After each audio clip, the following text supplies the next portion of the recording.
Hello friends, જય શ્રી કૃષ્ણ. મારું નામ છે હિરલ ડાંગર. સ્વાગત છે મારી યુટ્યુબ ચેનલ કુકિંગ વિથ હીરુમાં. આજે આપણે બનાવશું ગરમીઓ માટે હોટલ જેવા એકદમ સોફ્ટ અને ઠંડા ઠંડા ટેસ્ટી દહીંવડા બનાવવાના છીએ. તો ચાલો આપણે બનાવીએ. એના માટે મેં અત્યારે 1.5 કપ જેટલી છે અડદની દાળ આવે છે એને પલાળીને રાખેલી છે. અડદની દાળને મેં 3 થી 4 કલાક માટે પલાળીને રાખેલી હતી. અડદની દાળ સરસ રીતે પલળી જાય એટલે કે હાથની મદદથી તમે તોડો તો તોડાઈ જાય એવી રીતની દાળ પલળેલી હોવી જોઈએ. હવે આપણે મિક્સર જારની અંદર પાણીનો જે એ રીતે પાણી નિતારીને આપણે અડદની દાળને નાખી દઈશું. અડદની દાળને પલાળતા પહેલા 3 થી 4 પાણીએ ધોવું જરૂરી છે. હવે આપણે આનું એકદમ સોફ્ટ થાય એવું બેટર બનાવી લેવાનું છે. જો તમે બેટર બનાવો ત્યારે થોડુંક મિક્સરની અંદર તમારે બળ પડે, મિક્સરમાં હરખું ક્રશ ન થાય તો થોડુંક એવું પાણી નાખીને તમે ક્રશ કરી શકો છો. બહુ ઝાઝું પાણી નથી નાખવાનું, થોડા પાણીથી જ ક્રશ થઈ જાય છે. 2 થી 3 ચમચી જ નાખવાની. બેટર આપણું બધું સરસ રીતે બની ગયું છે. હવે આપણે બેટરને ફેટવાનું છે.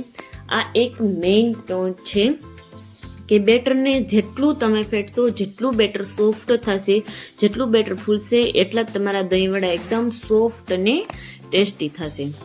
બેટરને જ તમારે સરસ રીતે હલાવવાનું છે. 5 થી 7 મિનિટ માટે બેટરને એકદમ સરસ રીતે આપણે મિક્સ કરી લેશું. એટલે બેટર જેટલું સરસ થશે, સોફ્ટ થશે, એટલા સોફ્ટ દહીંવડા બને તૈયાર થશે. જો બેટર એકદમ સરસ રીતે તૈયાર થઈ ગયું છે, ફૂલેલું ફૂટેલું બેટર થઈ ગયું છે. હવે આની અંદર સ્વાદ અનુસાર મીઠું એડ કરશું. બીજું કશું જ એડ નથી કરવાનું. તમે જોઈ શકો છો બેટર સરસ રીતે બનીને તૈયાર થઈ ગયું છે. એકદમ ફૂલેલું બેટર થઈ ગયું છે. બેટરને એકવાર તમે સરસ રીતે ફેટી લો એટલે બેટર આપણું બનીને એકદમ સરસ રીતે તૈયાર થઈ જાય છે. બેટર જો સરસ બનશે તો જ દહીંવડા તમારા સરસ બનશે. હવે આપણે દહીં જોઈ લઈએ. દહીંને મેં 1 લીટર દૂધ લીધેલું હતું અને દહીંને મેળવી લીધેલું હતું. જોઈ શકો છો એકદમ ફૂલ ક્રીમી મલાઈદાર દહીં બનીને આપણું તૈયાર થઈ ગયું છે. જોયું ઉપર કેવી જાડી એકદમ તર થામી ગઈ છે. આ મલાઈને આપણે આની અંદર એમનામ જ રાખશું એટલે ફૂલ ક્રીમી આપણું દહીં રહે. જો એકદમ સરસ રીતે થઈ ગયું છે, જરા પણ પાણી નથી, એવી રીતે દહીં આપણું બંને સરસ રીતે તૈયાર થઈ ગયું છે.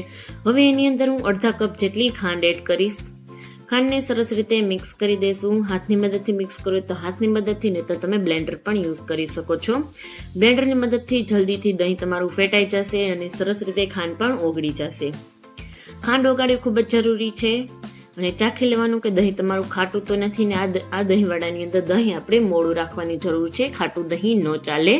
તો દહીંવડા આપણે ખાટા લાગે. દહીં પણ એકદમ સરસ રીતે ફેટાઈ ગયું છે. હવે એને આપણે ઠંડુ કરવા મૂકી દઈશું અને હવે વડા પાડી લઈએ. વડા પાડવા માટે તેલ પહેલેથી જ ગરમ થઈ ગયું હતું અને હવે આપણે વડા પાડી લેશું. તમે જોઈ શકો છો કે જેટલું બેટર આપણે ફેટવું હોય એટલું જ તેલની અંદર જ નાખતા વડા આપણા એકદમ તરત રીતે ઉપર આવી જાય છે.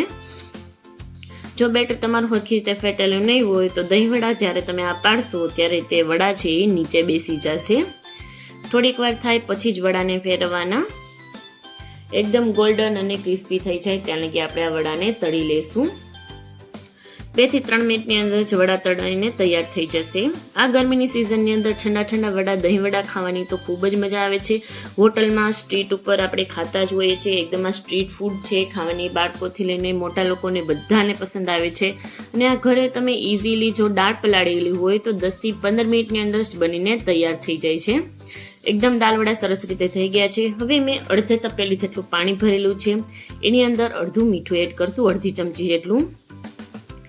અડધીથી ઉપર થોડુંક મીઠું એડ કરશું અને હવે આ પાણીની અંદર આપણે જે વડા બનાવીને રાખ્યા છે એની અંદર એડ કરી દઈશું. પાણીની અંદર એડ કરવાથી વડા આપણા એકદમ સરસ રીતે સોફ્ટ બની જશે. પણ વડાને બધા તળાઈ જાય પછી આપણે એડ કરશું એટલે તેલ હોય છે એ આપણું થોડુંક બહાર નીકળી જાય એટલે વડાની અંદર તેલ વધુ લાગે નહીં આપને. 5 થી 7 મિનિટ માટે વડાને આપણે આની જ અંદર એમનામ પલળવા દેશું. થોડાક પ્રેસ કરી દેશું એટલે વડા આપણા બધા નીચે સરસ રીતે બેસી જાય. અને હવે આપણે આને 5 થી 7 મિનિટ માટે ઢાંકીને રાખી દઈશું. તમે જોઈ શકો છો કે 5 થી 7 મિનિટ પછી વડા એકદમ સરસ રીતે સોફ્ટ થઈ ગયા છે. જો આપણે પ્રેસ કરીએ તો પણ આપણે ખબર પડે છે કે વડા એકદમ સોફ્ટ થઈ ગયા છે. વધારાનું પાણી હોય છે એ આપણે નિતારી લેશું એટલે કે બહાર કાઢી લેશું. વધારાનું પાણી અલગ કરીને હવે આપણે પ્લેટિંગ કરશું એટલે કે સર્વ કરશું. એના માટે 5 થી 6 વડા મેં અત્યારે લીધેલા છે અને એની ઉપર ઠંડુ અત્યારે આપણે દહીં નાખશું. એકવાર આ રીતે તમે ઘરે જરૂરથી બનાવજો. તમારા વડા પહેલી જ વારમાં એકદમ સોફ્ટ અને ટેસ્ટી બનશે.